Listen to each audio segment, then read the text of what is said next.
तो चीन ने नेपाल को भी अपनी तरह बना दिया है। जो नेपाल हमेशा से भारत का दोस्त और शांतिप्रिय पड़ोसी बनकर रहा, वो चीन के इशारे पर साजिशें करने लगा है। बिहार के सीमावर्ती जिले में नेपाल ने एक बांध का काम रुकवा दिया है और इसे नेपाल बॉर्डर के पास रहने वाले बिहार के लोगों में खासी नाराजगी है। नेपाल के इस साजिश से बिहार के चंपारण के कुछ गाँव में बाढ़ का खतरा भी अब बढ़ गया है। देखिए, चीन की शह पर नेपाल ने एक बहुत बड़ी गलती कर दी है। नेपाल ने ललबकिया नदी पर पानी को रोकने के लिए चल रहे बांध के पुनर्निर्माण को रोक दिया है।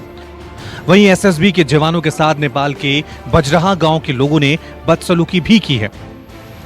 नेपाल के इस कदम से बिहार के सीमावर्ती जिलों में बारिश के दौरान बड़ी तबाही मच सकती है। नेपाल ने पिलर नंबर 345.5 से 345.7 के बीच वाले इलाकों को अपनी जमीन बताया है। इससे चंपारण जिले में बाढ़ का खतरा बढ़ गया। पूर्वी चंपारण के बलुआ गुआबारी में रहने वाले नेपाल के इस कदम से दहशत और गुस्से में हैं। दरअसल नेपाल से आने वाली ललबकिया नदी पर एक बांध बना हुआ था, लेकिन 2017 में आए बाढ़ के कारण इस बांध का एक हिस्सा क्षतिग्रस्त हो गया था, जिसके चलते पूर्वी चंपारण में बाढ़ का कहर जारी था।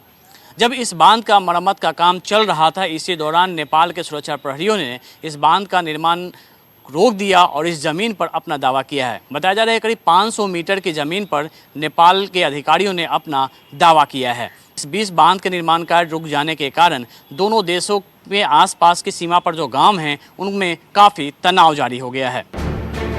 भारत के साथ सीमा विवाद को बेवजह बढ़ा रहे नेपाल के सीमावर्ती गांव के लोग अब बार बार टकराव वाली स्थिति में आ गए। पूर्वी चंपारण जिले के प्रशासन ने नेपाल की आपत्ति के बाद निर्माण कार्य फिलहाल रोक दिया है। जिला प्रशासन ने नेपाल में भारतीय दूतावास और गृह मंत्रालय समेत राज्य सरकार को रिपोर्ट भेजी है। मौजूदा हालात से स्थानीय लोग काफी परेशान हैं। यहाँ बांध टूटने पर कितने घर दह जाते हैं, कितने माल दह जाते हैं और यहाँ फसल बर्बाद हो जाते हैं। बॉर्डर को रोक दे रहा है, नहीं बांधने देंगे, बांध को नहीं बांधने देंगे, टूटे चाहे कुछ हो, लाठी फराठा सब लेके मार करने आता है। अब मारा भी है। कभी भी यहाँ किसी तरह का कोई तनाव नहीं रहा। आपस में एक दूसरे के साथ मिलकर सौहार्द वातावरण में लोग जिंदगी गुजारते रहे। नेपाल सरकार को करीब 500 मीटर बांध वाली जमीन पर आपत्ति है। हालांकि यहाँ पर जो बांध हैं, वो पूर्वी चंपारण जिले में रहने वालों के लिए बहुत अहम है।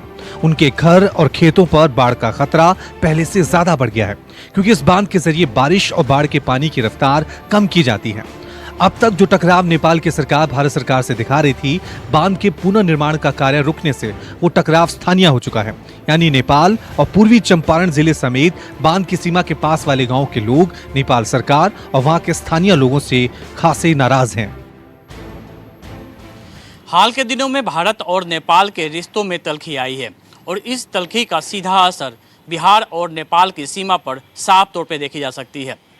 नेपाल से लगी बिहार की 720 किलोमीटर सीमा में बिहार के 7 जिले आते हैं, जो सीमा सीधे तौर पर नेपाल से जुड़ी हुई है। लेकिन रिश्तों में आई इस कड़वाहट का असर साफ तौर पर देखा जा रहा है। कैमरामैन सनी के साथ अमिताभ ओझा, पटना न्यूज़ 24। और चीन से तनातनी के बीच अब एक अच्छी खबर। कहते हैं ना कि जब हौसले बुलंद हो तो आसमान को छू लेना कठिन नहीं होता, और इसी का उदाहरण बन चुकी है मध्य प्रदेश की नीमच की बेटी आंचल, जिन्होंने अपने सपनों की उड़ान को पूरा कर पूरे राज्य और देश को गौरवान्वित किया है। आंचल की उपलब्धि इसीलिए बड़ी है क्योंकि अपने पिता सुरेश गंगवाल एक चाय विक्रेता हैं, और ऐसे में गरीब की बेटी को पंख लगना सच में बहुत ही गर्व की बात है। अब आंचल वायुसेना में बतौर फाइटर जेट पायलट देश की सेवा करेंगी।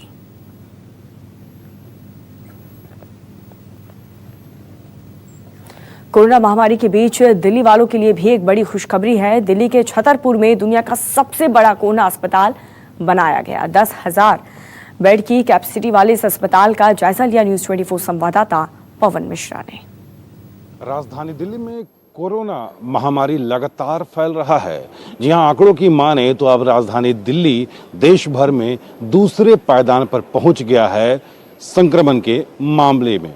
दिल्ली के भाटी माइंस में स्थित राधा स्वामी का ये जो है पूरा इलाका जो है जगह है, एरिया है, जहां पर 10,000 जी हाँ कोविड पेशेंट के लिए 10,000 यहाँ पर बेड जो है बनाए जा रहे हैं। संक्रमण को देखते हुए राधा स्वामी ट्रस्ट की तरफ से जो है ये बेड बनाया जा रहा है। और आपको हम बता दें कि 400 डॉक्टर की जिम्मेदारी यहाँ पर लगाई गई है, साथ ही साथ 800 नर्स भी यहाँ पर कोविड पेशेंट के सेवा में यहाँ पर लगी रहेंगी। 10,000 क्षमता वाले मरीजों का ये अस्पताल टेंट में बना है और देश का ऐसा पहला अस्पताल है, अस्थायी अस्पताल कह सकते हैं, जो टेंट में बना है। अब आपको दिखा रहे हैं कि आप देखिए कि बोर्ड लगा हुआ है, बोर्ड की तरफ से पूरा जो है घेरा हुआ है, यानी जो संदिग्ध मरीज हैं उनकी व्यवस्था अलग यहाँ पर की जाएगी और जो मरीज हैं उनके इलाज का व्यवस्था जो है आप देखिए पीछे जो तैयार हो रहा है उसका जो है व्यवस्था यहाँ पर अलग किया जाएगा। साथ ही साथ आपको हम दिखा रहे हैं सोशल डिस्टेंसिंग देखिए कि दोनों तरफ से जो है 5 फीट का यहाँ पर जो है दायरा यहाँ पर रखा हुआ है। दिल्ली वालों के लिए एक राहत की खबर इससे जरूर कह सकते हैं कि जो लगातार संक्रमण के जो मामले बढ़ते चले आ रहे हैं और इसके बाद जो है बेड नहीं मिलता है, चाहे प्राइवेट अस्पतालों की बात करें या फिर सरकारी अस्पतालों की बात करें, अगर आपको बेड नहीं मिलता है तो आप बड़े ही आराम और सहज तरीके से बिना रोके झिझके आप जो है राधा स्वामी सत्संग के इस ग्राउंड में, जो कि दिल्ली के भाटी माइंस का इलाका है, यहाँ पर आ सकते हैं और आपकी पूरी सेवा जो है यहाँ पर किया जाएगा। भाटी माइंस से कैमरा पर्सन अविनाश राणा के साथ पवन मिश्रा, न्यूज़ 24। नमस्कार, मैं हूं मानक गुप्ता।